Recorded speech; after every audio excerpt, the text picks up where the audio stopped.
Hi yogis, Joan Hyman here. So I want to talk about the difference between a short stance versus a large stance.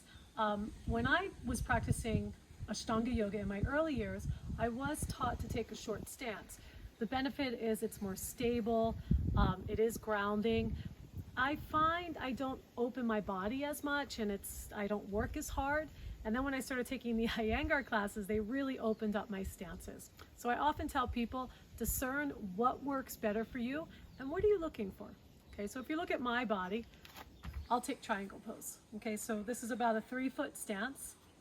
All right, and then as I exhale, I reach out. Now the benefit is I could grab my big toe, I could put my hand further down, but if you look at my frontal hip bones, it's harder to lift them, and I'm also not opening up my back as much. Okay, you can see the other side, so it's a little easier. And yeah, in Ashtanga we do grab the big toe and we're supposed to lift up. Actually helps the thigh to lift up, but the hip right here, it's poking out. I don't get as much rotation.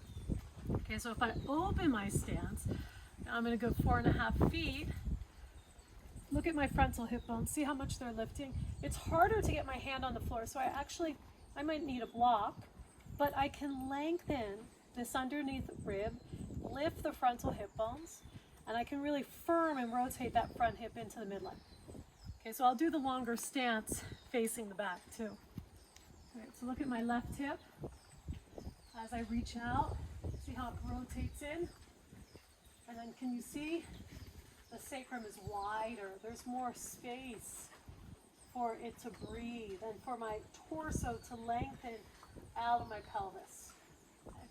And having some back problems, taking these longer stances, and that includes in all the standing postures, Viratu, Parshvottanasana. It really helped me open my hips more, lengthen my hamstrings, and I felt because it was a little harder to ground, I actually had to work a little deeper in the pose. Okay, so I talk about all of this in my teacher trainings. I have a 200-hour teacher training in Vienna coming up end of August. So check it out, the link is below. And thanks for watching this video. Leave questions and comments below. Namaste.